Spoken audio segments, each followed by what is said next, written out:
Morning guys. Hi. BJ vlog sak lo lom le vek zewa. Indam klang em. Comment a han lo. Comment ula. Chuan hey. Voin chu hey. Vok sa ka chu ma. Tui don khóc mày. Voin chu hey vok sa ka chu ma. Tùy đồn có mấy hey thay rong bọc xa hết chút thao em là không hey bọc xa cái sù nó từ này hiến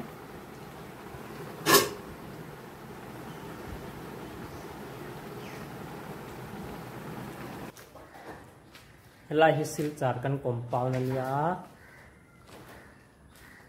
sil char kan in luan nó compound lại hay chọc khóc này khi bỏ lộ đàn đó nha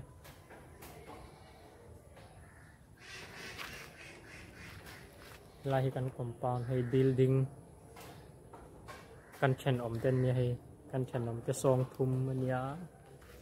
lại hay cột lại cần cột lại nha số lại sẽ cần cල් con cần bazar cl con nha hay cần building cần ổn nó mẹ tụi này hiền anh là dầu là anh dầu chép đó hay song thum số lại số cần ổn nè anh nhá hay là khi cần chèn ổn tê cần chèn ổn tê hin ổn là tụi này cho anh bùi rất chỗ là về ngàn cân vậy cả hay là khi cần cột lại tại hiện hay rõ ra theo mà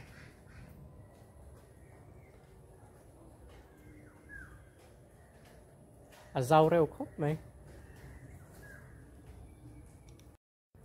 hay cây mà cái thầu chia hay làm nên bất chế là tụ thầu chia cho cái vlog ngà là có ổn nó thêm một việc là cái gì hay cần building wow kan om na building ania hi an sa zo trap to an sa zo vele arwak nga sa do na helai te hi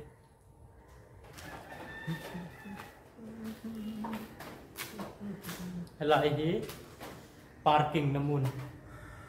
bike car te po da ni ka kan parking namun hi zau re in chunga ka lon sawanga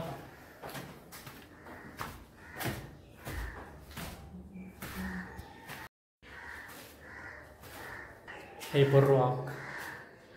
porwak family room ni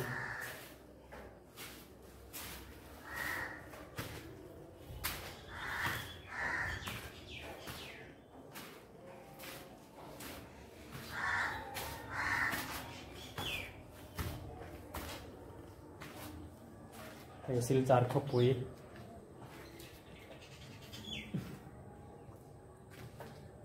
hey kan chen om te hay sil char helai dol ve kan ya dol huan tu na zona om to lo wa ama chuan dol ve kan ha dol khat ve helai hi balcony tu ra nia an la siam zo lo wa siam tu la tak siam tu ri an la tam khop me ya la siam zo lo wa hey voin chu wasur char hay khwa dur na sale tu ini jana tangan wasur char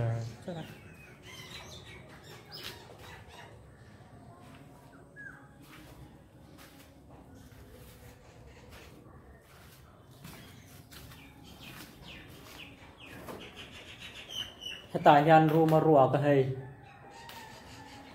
sang li zanga ania hem hi kan nga azau re khop mai ni arwak silchar panchat road ania helai hi adu tan comment a han lo ziak ula in contact number te han da ula kalau kontak don jauh na hay arwah ka lai azau ra khop men hay rong bol la tu ra ne lai ni hay chuan lai hit hay azau ra le khop men tùy pot thal tu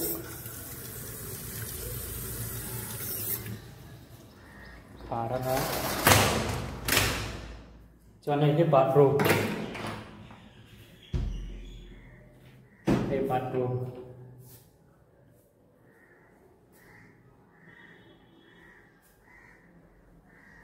European design ini ya sawar te pom vek ta hai single room ania sangli zanga adutan nom te mon ne hai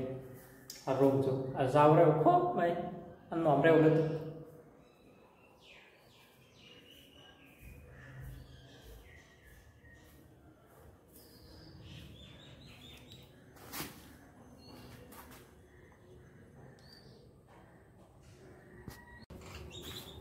chúng ta cả số bằng á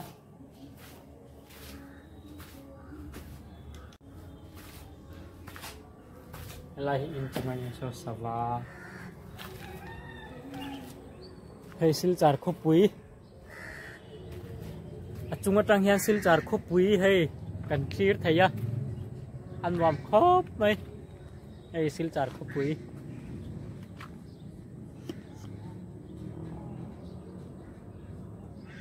là hi silchar khop pui ania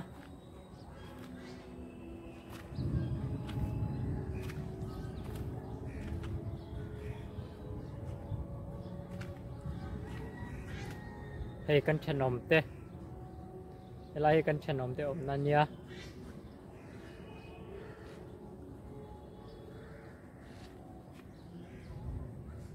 hay silchar khop pui ăn nòm khớp mấy silchar khop pui ta hian syntax ở mà hay pathum tùy gem tùy hi chút thắc khớp mấy à đủ to cái năm mình thấy tùy hi chút căn vải lâu tùy tầm lên tụ đủ hun hun à căn on gel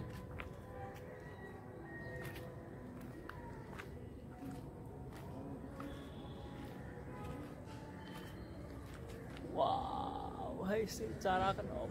hay silchar khop pui wow dol huan ka ti ham hay dol huan